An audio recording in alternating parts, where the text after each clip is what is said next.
Okay, so today we'll discuss single cycle data path. Okay, we'll try to complete both R type and I type of instructions. So data path can execute both I type and R type. All right. Uh, so before that, request you to be focused. Mind has tendency to move away from whatever they are doing, right? Whatever it is doing. So just bring it back, and this exercise should go on such that your concentration is full in the class, at least 90%. Okay, all right. So far we have discussed the following things.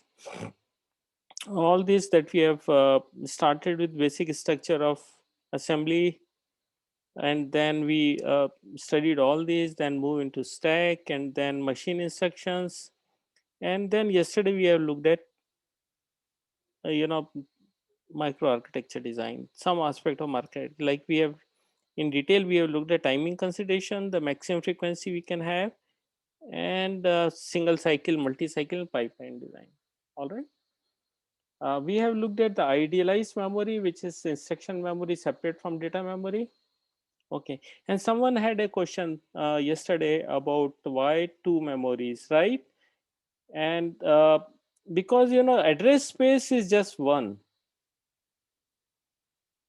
In address space you have all this structure like stack, and then you have also heap, and then space for dynamic variables and space for code.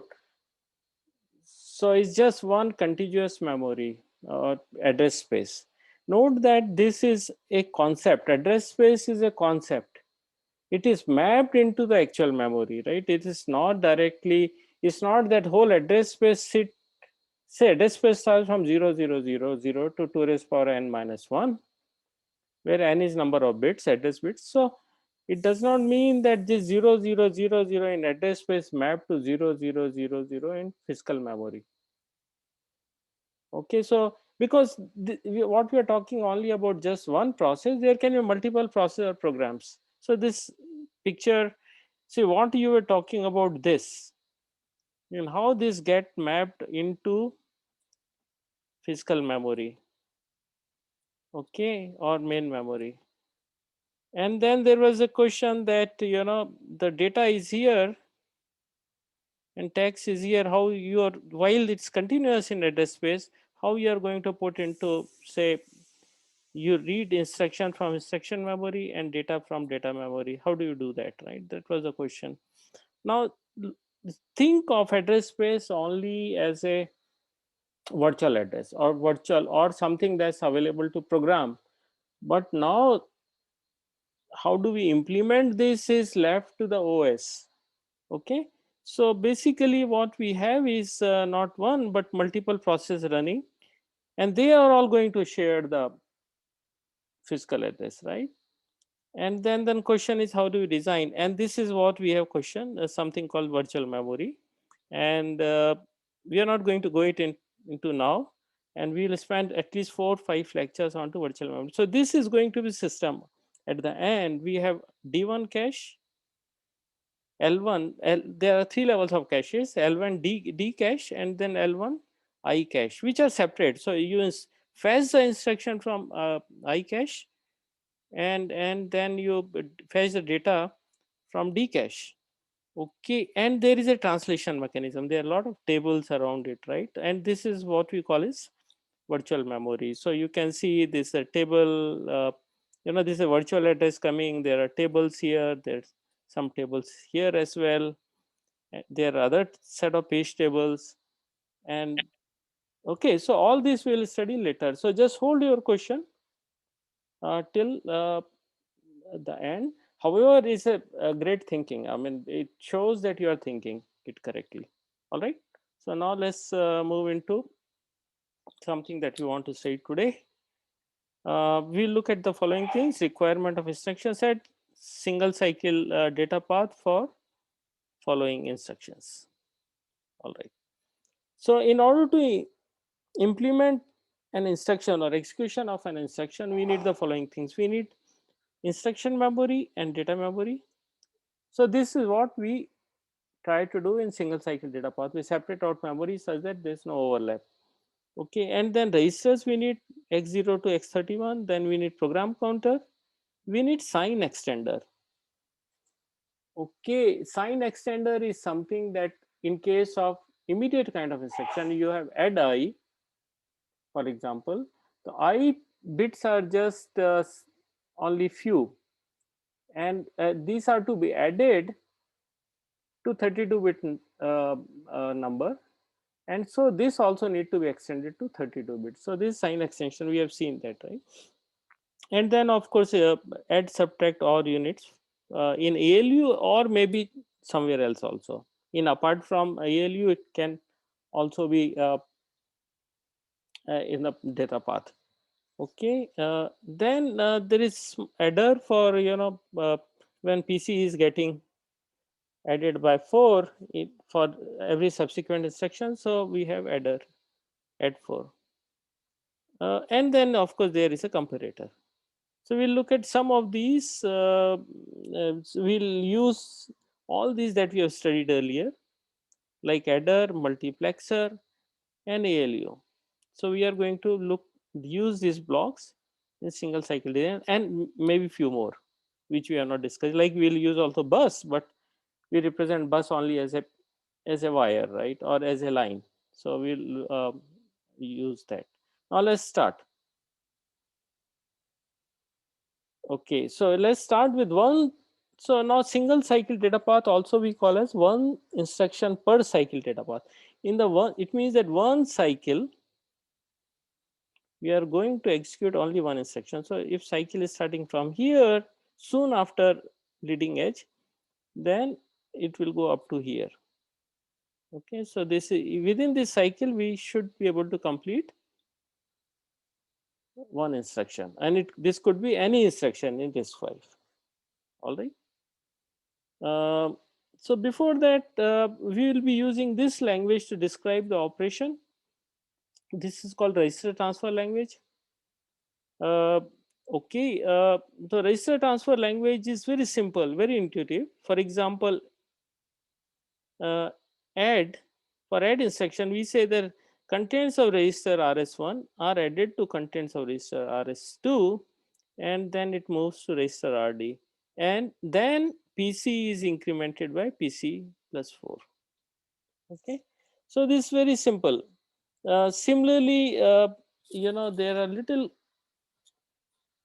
complicated here. For example, load word, what are we doing here? We take contents of register RS1 and then use the immediate field, which is sign extended. Okay, and then summation of this will give you address, because this is base address and this will be offset, and then we go to that memory and bring the data to register RD. Okay, and increase and then increment the PC by 4. So this is way we describe. Any question on this?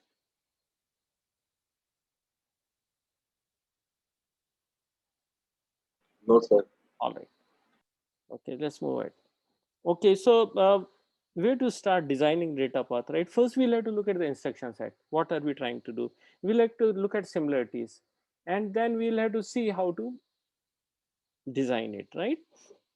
So basically, we have 6 different formats: R, register type, I type, S type, branch type, U type, and J type.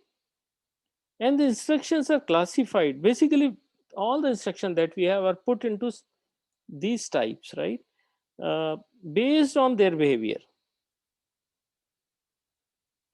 It means that something that our type of instruction is doing would be slightly somewhat different from what I type of instructions are doing. So their behaviors are slightly different.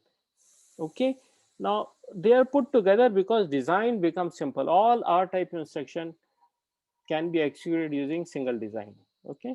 So that simplifies. And here what we are considering now is that very simple subset in the design, because we are not going to do it for every instruction, but a small subset that we have taken.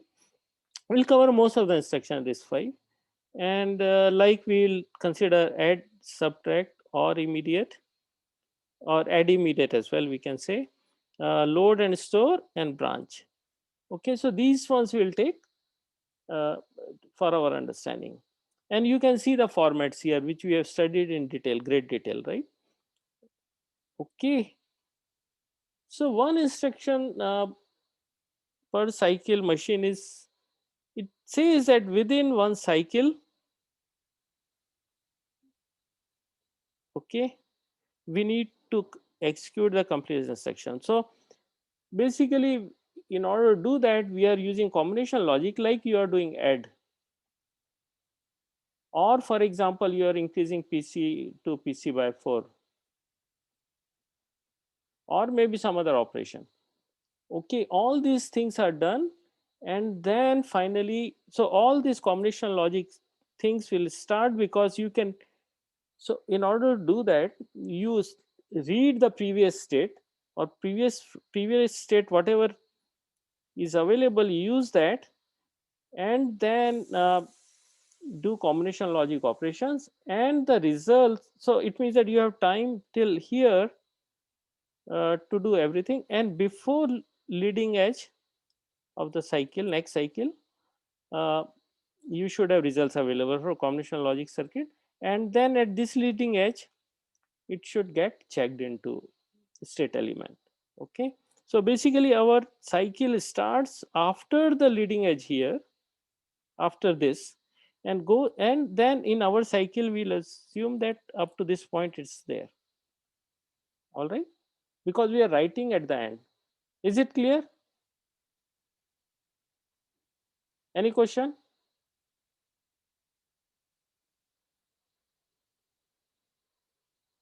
Okay, I am assuming that there's no question. All right, so let's move ahead then. So our design looks something like this. We have following components: program counter, instruction memory, register file, and data memory. These are the state elements that we are using, where state of the system is there, right? So present state, because the next state depends on present state, that inputs we take from present state. Okay, so the outputs of this, or something we read from these state elements, and then we have combination logic circuit that does all the calculation for the instruction, and finally the result gets checked in back, or is stored back into state elements. It means some of the state elements will change. All right, so now let's read this. Every tick of the clock, computer executes one instruction. Current state outputs drive the inputs for combination logic. It means that now if you, sorry, here outputs drive the combination logic, and the whose output settles at, so this will take some time to settle down, right? And we have seen the timing of combination logic circuit cannot be, I mean, outputs cannot be exactly synchronized without the help of latches. So it will take some time for settle down. Okay, and then when it means that it should settle down before next leading clock edge, and finally it gets stored in these state elements. All right. Yes, Okay. sir. All right. Okay. And of course, we have to have a clock. Okay, that we show it here, right? All state elements are using clock. Of course, we don't need clock for combinational logic circuit. So this is a skeleton of our data path. Okay, we'll see why we need all this. Uh, and then there are different phases of instruction execution, and we have 5 phases here. First is instruction fetch. Okay, second is instruction decode. We are decoding what instruction does, and then reading register at the same time.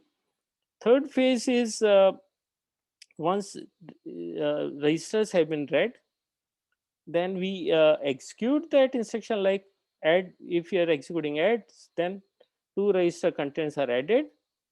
Okay, and then fourth state is memory. Now in case of our type of instruction, we don't use memory. But in case of load and store, we bring the data from memory. So we'll see how we can use that. And then final stage is writing back.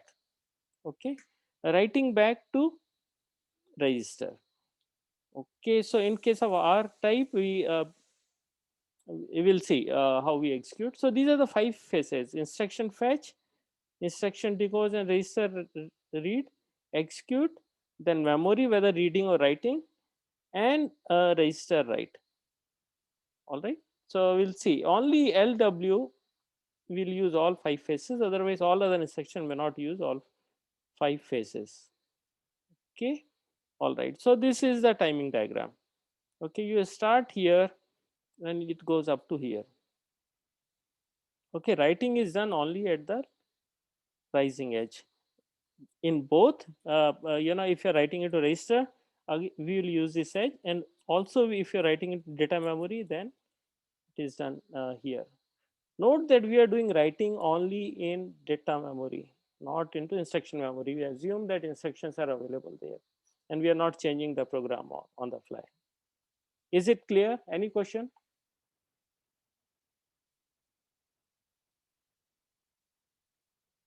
Okay, this is quite simple.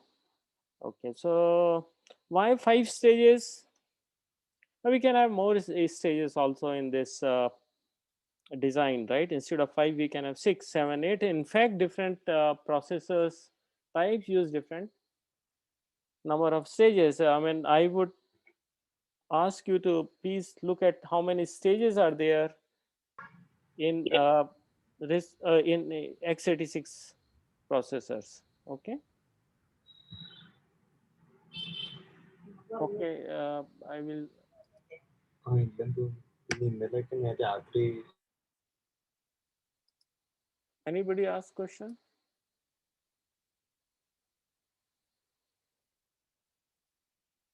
So this is a design thing, that how many stages you can have.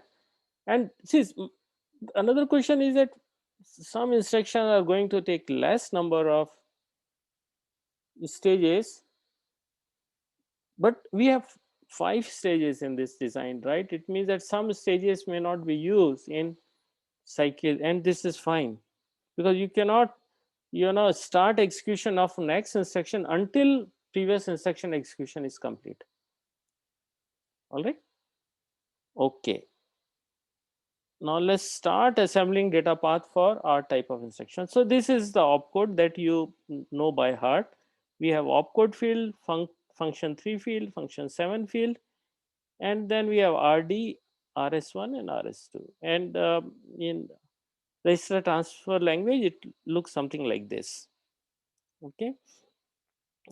So basically, RD contents will be sum of contents of RS1 and RS2, and PC is equal to PC plus 4. And these are the only 2 changes in machine's state. Okay, whatever previous state, these are the only 2 changes that will happen. It looks so simple now. All right. So what all we need to do to execute an instruction, get the, and we have seen this when we have studied LC3 machines, right? What we need to do, get the instruction, and we are doing it for our type of instruction. Get the instruction first from instruction memory, okay, and then parse the instruction, find out what different parts of that and what the instruction is, right? Machine doesn't know that it's add instruction or whatever. It has to look at the opcode field. I mean, it has to look at opcode field, then func3 field, func5 field, etc., which we call as operation in general, and look at what these are: rs1, rs2 and rdr. Because the moment it is our type of instruction, then you can directly take the data from here and use it. Okay, and then based on these operands, read the data. Read 2 registers, for example, in case of add, and then perform operation. And the final is write result back to destination register. Okay, so let's look at the example here. So we are doing this: add x1, x2, x3. So these are the 2 operands, x2 and x3, and this is a destination operand, right? So rd is equal to x1, rs1 is x2, and rs2 is equal to x3. Then okay, so we parse the instruction. So parse, when we parse it, then we find out this is an add instruction, and then we are reading these two registers, right? So next is that read these two registers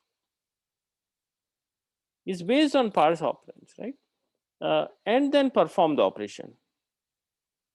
You add these two, the contains of register x2 is added with contains register s3, and write the final result back into register x1. So these are the 5 steps we are taking, and these correspond to 5 stages of the five phases of instruction execution. So we have control unit. Now note that when we say parse, who is going to parse? Is parsing is done in you know, I mean, various control signals are going to be generated by control unit. All right. So first step is that get the instruction. So PC holds the address of the current instruction. So get the instruction from instruction memory. So this is the first stage, right? This is a PC value, current PC value, and it goes to instruction memory, and then output of that will be available. Okay. All right. Now output is available irrespective of the fact that what instruction it is. Okay. All right. We'll see that. So now we have these values available, right? The instruction there are, we can see there are 3 outgoing lines, or actually it's multiple lines, we can say, each represent multiple lines. So first is between here we have from the instruction bit 7 to bit 11 available, then bit 15 to bit 19 available, and bit 20 to bit 24 available. So what is between 7 and 11? 7 and 11 destination. This represent destination register. This represents 15 to 19 represents the first register, RS1. This represents second register. Okay. All right. We have still not shown input coming to control unit. Now this instruction should also come to the control unit. Okay. So, all right. Okay. Now based on this, read the data from the past operands. Okay.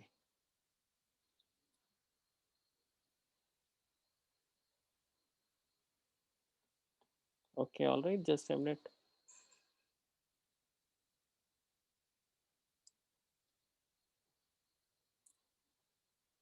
Okay.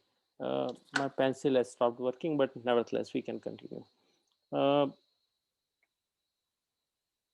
okay. So now data is available at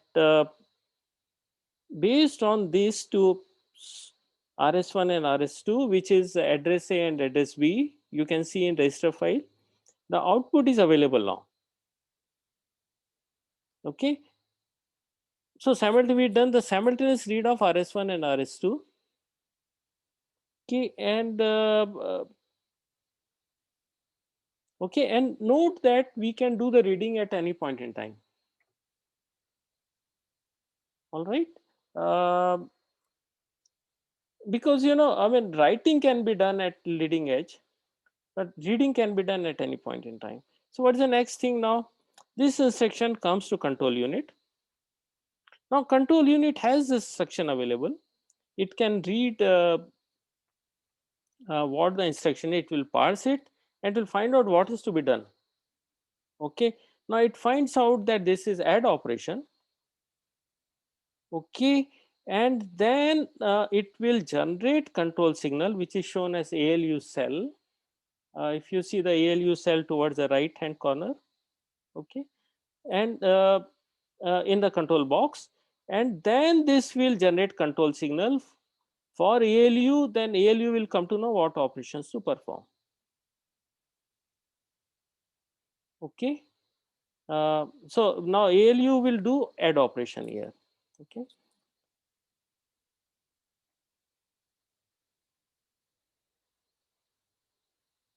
All right. So is it clear? Any question? Sir, one question. Yeah. Right before the leading edge of the clock, sir, would iMemory contain instruction to be executed right after the edge or before the edge?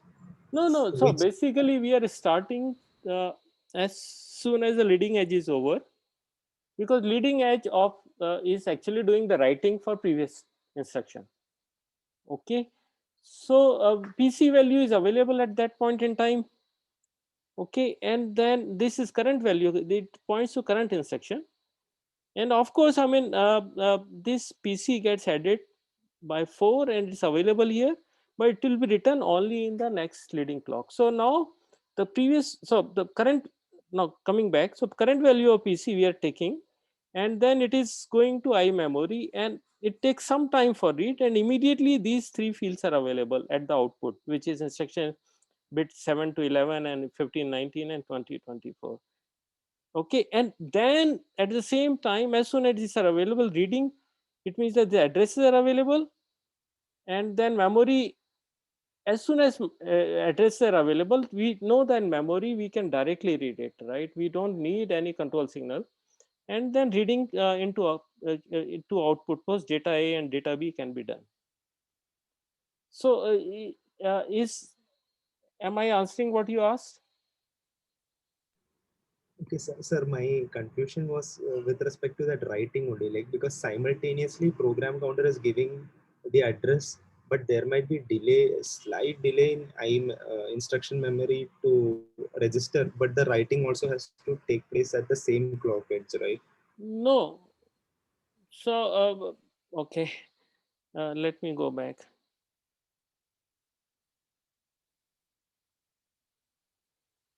Well, right. So come to the bottom of this diagram, and then we have there is a first red line, right? So this is where we are starting.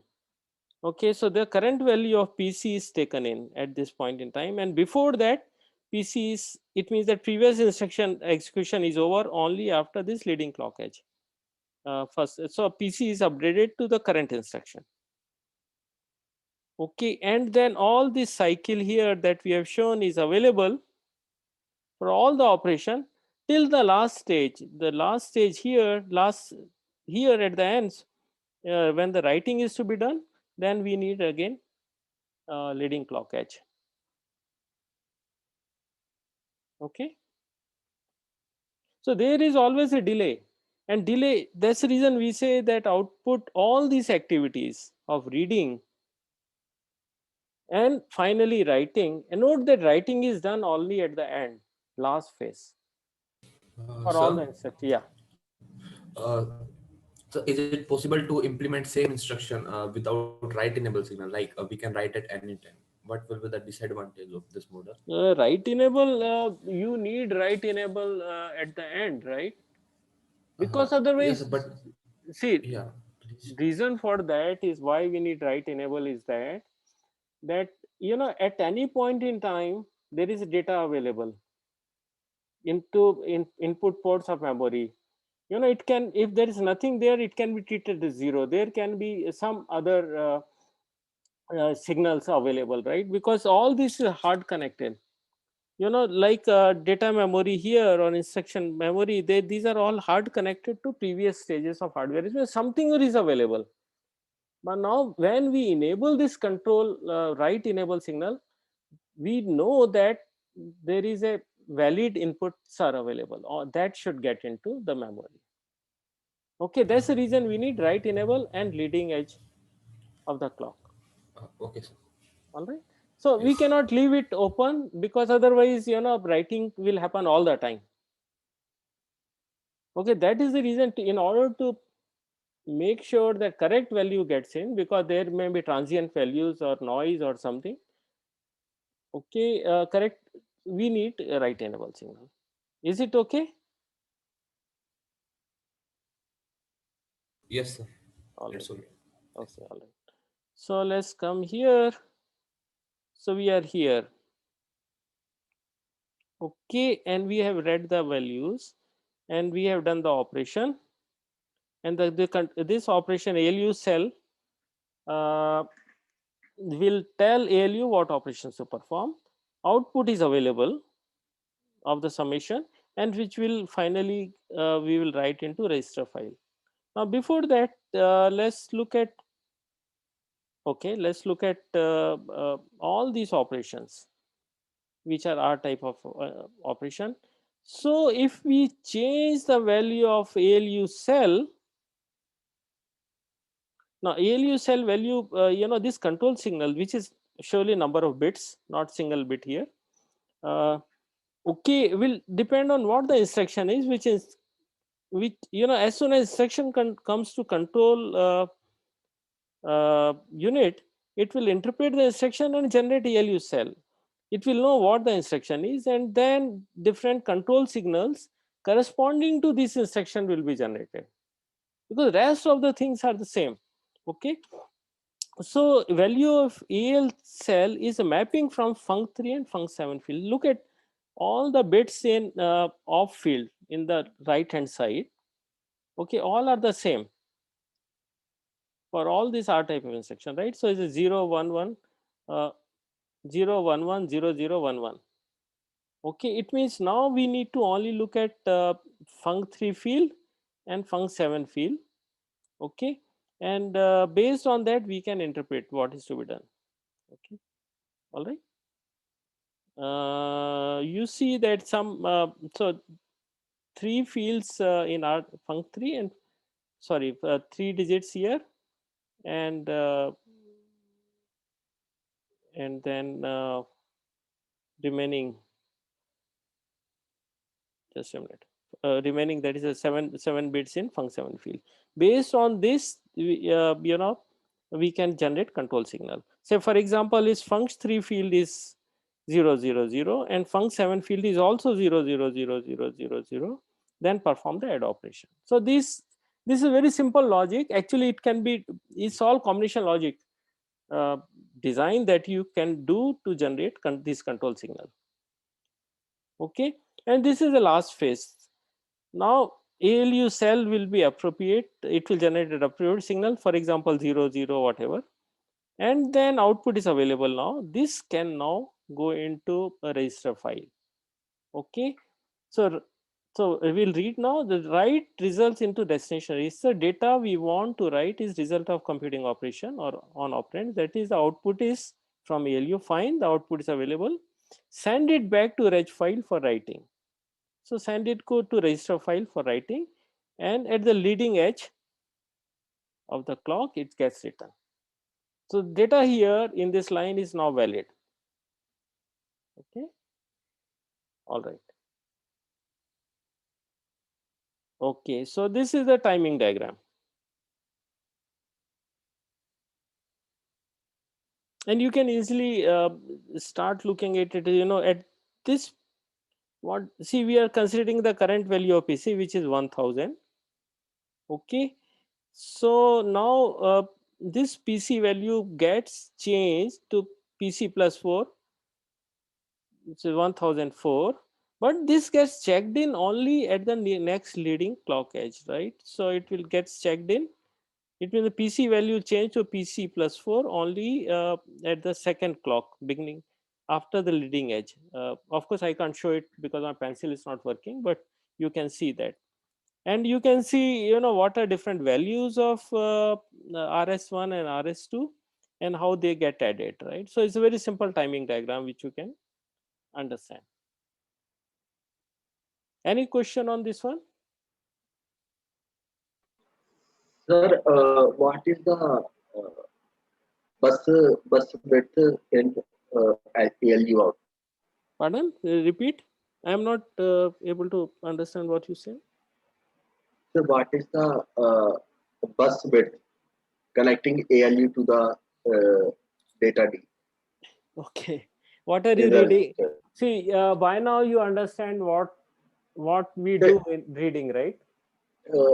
It should be 32. I am pretty sure. Yes. Yeah, it is. Then So yeah, it should carry write enable 2 now.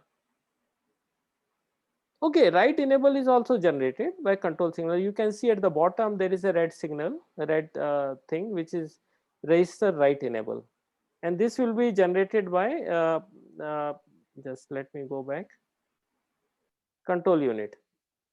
You can see the write enable signal here. Okay, sir. Sorry. All right. Okay. So this is note that we are not showing explicitly a 32-bit bus. Okay, but it is 32. Actually, output is always 32. Input for ALU is also 32 bits. Okay, all right. So this timing diagram, please go through it. I cannot mark it now because my pencil is not working, but it's very simple. Similarly, we can implement sub instruction. It's same as add, excepting that control unit has to tell that it is subtract instruction, right? So we can see the difference between the off fields are the same for both. Then function 3 fields are the same. Function 7 field, only one bit is different. So control unit can make out this is subtract instruction. So bit looking only at bit 30, and then can generate corresponding control signals. So if so here the control signal is will be different for in case the instruction is sub instruction. Okay, and note that we are also using when we are writing in the last phase, then we are using register write enable signal, that's shown as in the red color. Okay, so now with this we can implement all these instructions. This simple design, this very simple design can implement all these instructions of our type, and we can see how beautifully these instructions are designed such that implementation is so simple. So note that op field bits for all this instruction is same. Only at looking at func 3 and func 7 fields we can make out what the instruction is. So even the job of control unit is quite simple. All right, so now let's do it for add I instruction, data path for add I instruction. What is the difference between add and add I? There is an immediate field, right? For example, take this instruction add I x15 x1 minus 50. Okay, and this minus 50 will come into, they will code it into immediate field, which is 12-bit in size, right? So this is 2's complement number, sign extended. Clear? So now we need to change, in order to execute this instruction, we need to change our data path. Here data path does not have anything which will deal with immediate field. Note that immediate field, which is 12 bits, is also coming from the instruction. Okay, instruction that comes out of I memory, what we read, some bits will represent immediate field, and we need to take those bits and then use them here. So basically this is the previous diagram. We need to do something here. You look at top input that is going to raise, top input that is going to the ALU, that will remain same, but something we need to change here, because from first number we need to subtract the second number. Okay, so we need to do something here. So immediate field will come here. Is it visible? Is it clear? Yes, sir. Okay, now we need to take, so it means now we need a multiplexer here which will select which output we need to take, which input we need to take. One that is coming for the add instruction, previous instruction, from data port B, okay, or something that is coming from immediate field, and this multiplexer will in turn be controlled by the control logic, which we shown as B cell in red color. Okay, it will generate control signal whether to select the top input or the bottom input. Now the bottom input will come, of course, from the instruction, Okay, we'll take all the fields and then we do immediate generation. So this unit here, which we shown as immediate generator, will take 12 bits from the instruction and sign extend it, and then it is available at the multiplexer. Okay, and who is going to control this immediate generation? Because there can be multiple functions of immediate generation. It not necessarily it will sign extend by 20 bits. Some other cases we want to use this, it may sign extended by different number of bits, right? So there is a control signal here. It will say this is immediate. For immediate instruction, when we say I, of course it will be coded in zeros and ones, and will tell take the 12 bits from the instruction, at a specific location, and then sign extended. Okay, so this is the way we do add immediate. So now let's look at the flow. Okay, there's little simulation here. So first phase is PC. We read the PC value, current value of PC. It comes to I memory. At the same time, it can update it to PC plus 4. Note that PC plus 4 will be checked into PC only in the next cycle, but the value is available. Now, as soon as PC value is available to I memory, it will read.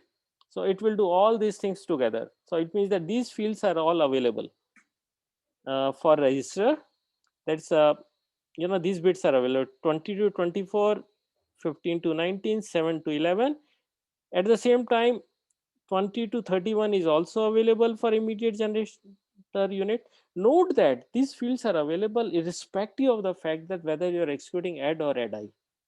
If you're doing executing add or add I, any one of these is happening automatically. Now the play of control unit comes. Control will find out what the instruction is and give the corresponding control signals, which we shown as a red, for operations to happen. So it means that for immediate generation, register write enable, this third is multiplexer select, and fourth is ALU select. All these four control signals will be generated. Some value will be there. Okay. Okay, what is the next one that will happen? The output will be available from register file. Although this is add I instruction, but output is available from register file. So the output is available. You can see register 1 output is going to ALU, register data port B or register 2 or S2, because fields are there. So corresponding value is coming here, and then then the value is also coming from immediate generator to this multiplexer just before ALU. Okay, and then this control unit will generate the control signal such that, which is essentially ith of instruction. So it will select the one which is coming from immediate generation, the bottom one. So it means it means that this ALU is performing addition of contents of register 1 and the immediate one. Okay, all right. So this summation is available. Now it could be negative. Immediate value could be negative also, right, or positive, depending on whether we are depending on the instruction value, the value in the instruction. And now this output is available, which we can write into register, and in order to write that, control unit will generate control signals correspond to register enable. So when register enable becomes 1, and also there is a clock signal which is leading edge of the clock, then the value whatever is available from the output of ALU gets written into register file. Is it clear? Shall we go back again? Sir, one question. Sir, why do we need an immediate select which is distinct from B select? Because anyway we can control what goes into ALU with just B select, right? Why we need separate? See, immediate generator is basically is generating immediate function, immediate number, right? A sign extended number. Okay, and then see, look at this way. Immediate, right now we are seeing only one use of immediate generator. We are only thinking that 12 bits are converted to 32 bits. There can be different use of that, right? Immediate generator, which we'll see later. Okay, sir. So the same circuit can be used for some. Of course. So with- the whole idea is that everything, we need to reuse it for multiple instructions because we are seeing only one type of instructions. So all these optimizations need to be done. Okay, so it will generate control signal corresponding to that operation that unit needs to perform, similar to ALU, right? What ALU is doing multiple functions. It is capable of doing multiple functions, but control signals will be generated for it to perform certain function, very specific function. Okay, all right. So let's move ahead. So this is the first phase. PC current value of PC is taken. Okay, and then from that instruction memory instruction is read. Now instruction is read and different parts of the instruction bits are taken in and they directly go over buses to different places, that is into the input of register, okay, and also to immediate generator. Okay, so we can see 7 to 11 goes to directly goes to uh, address D port, then address A port and address B port, and 20 to 31 goes to immediate generator. And as soon as these values are available, output will be read from register. At the same time, immediate generator will create 32-bit sign extended number. So all these are available. Note that output of register B, because address B is available, so data is also read, but data is not used. Okay, because multiplexer will select something that is coming from immediate generator and it goes to ALU, and finally that addition is performed and the results is returned into register file when register write enable signal is 1 and it's a leading clock edge. All right, so this explains. Okay, all right, so this shows the B cell has to be 1 for bottom input to be selected. Okay, so this what we have shown in this diagram is, all 5 steps are shown here. Get the instruction, pass the instruction, read the database on pass operand, perform the operation, write the register result to destination register. And this shows how sign extension works, right, which we have studied already in detail. Take the 12 bits and look at this 31st bit here in the instruction, and then sign extend it by another 20 bits. Okay, this is what we show it here. So input of this is bits fields coming from instruction. Take only 12 bits out of that, and then if control signal is appropriate, then which is I type of instruction, then generate 32-bit of value which goes to ALU. So now we have this data path available for R type of instruction and I type of instruction. So it can execute all these instructions that comes into I, R and I. All right. So now a few more minutes. So what are the control signals we have seen so far? If you go back here, we have seen immediate select, register write enable, B select. It means that whether it is data coming from B port is selected or immediate field is selected, we call this control signal is B cell. Then ALU cell, which tells which ALU operation to be performed. So these are the few control signals we have seen so far. Okay. Now note that all I type of instruction with this SLTI, SLTIU, ANDI, ORI, XORI, SLLI, SRLI, SRI, all these can be done by changing the value of ALU cell. Okay.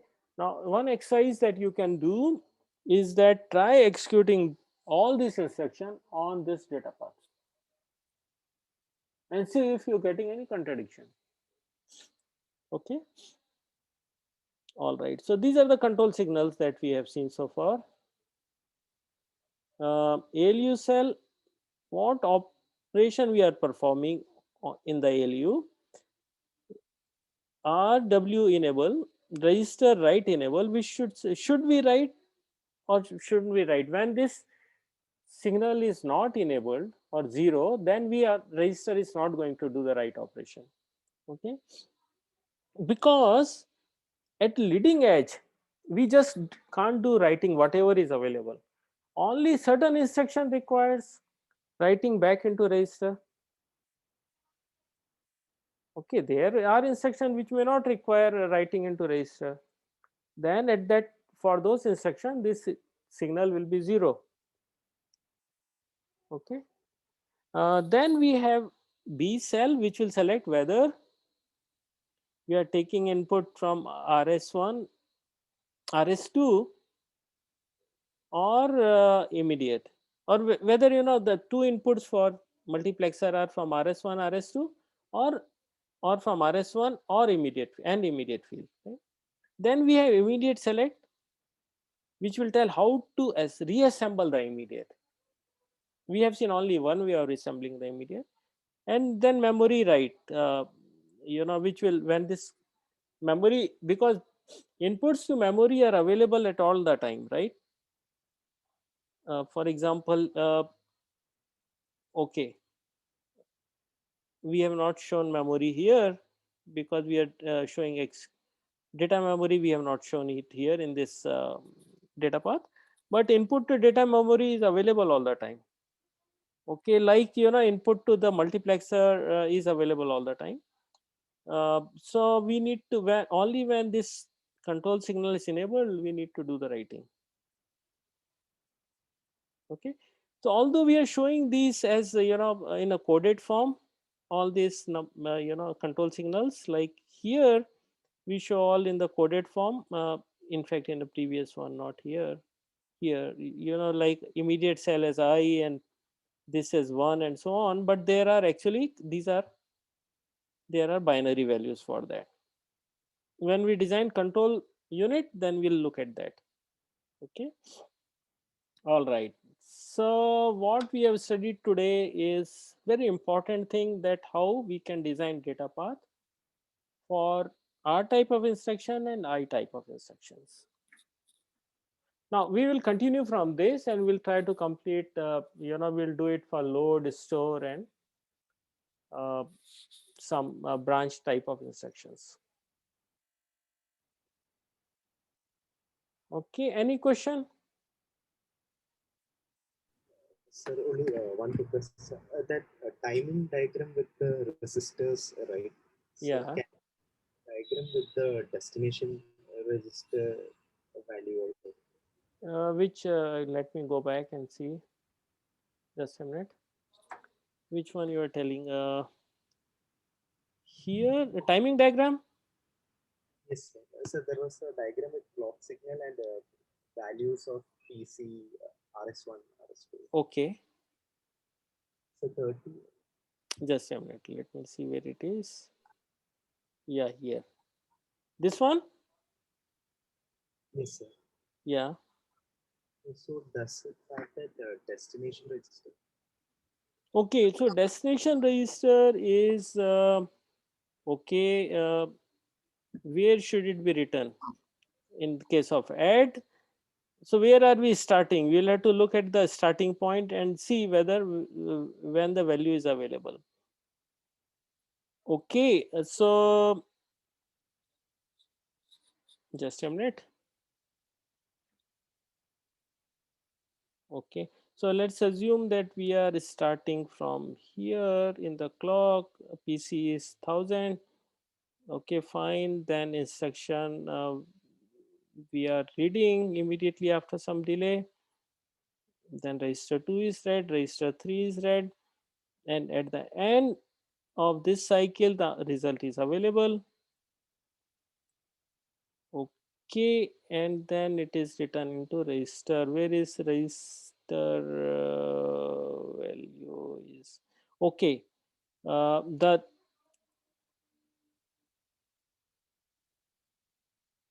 okay, this diagram does not show data for when data is checked in into register with, that is at the port D when the value is checked in. But we have shown here output of ALU.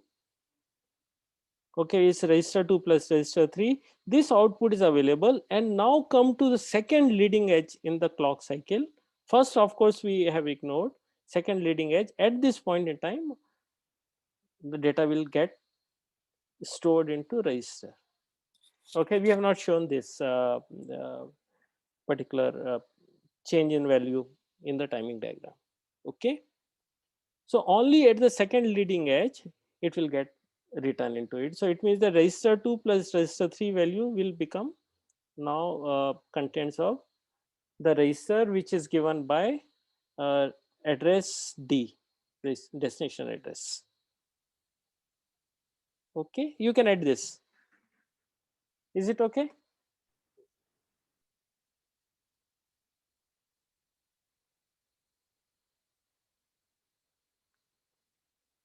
Okay, you can add one line at the bottom and where we can show the contents of register D. Okay, register RD, and then you will see at the second leading edge, only at the second clock cycle edge or the rising edge of this clock or this operation, uh, this instruction execution, it gets written, the output of value gets written into that register. So this is simple. You can add this line. Oh, okay. So it's here, sorry. At the bottom, I didn't notice it. So register 1 value is here. You can see second leading edge here, and you draw a line from there, and you can see that register 2 plus register 3 value is there in register 1 at the bottom. Any doubt? It's clear. Is it clear?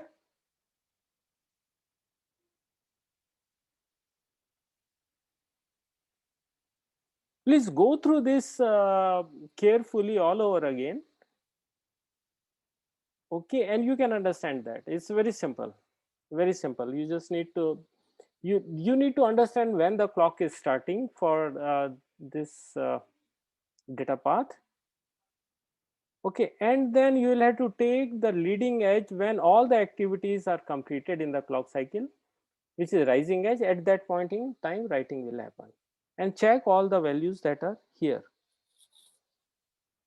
Okay, is it clear? Yes, sir. Okay, all right. Okay. All right, so that's all for today.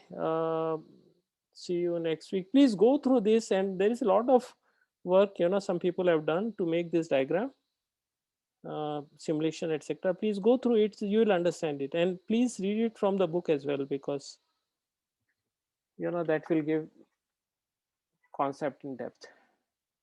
All right, okay, thank you very much. Bye.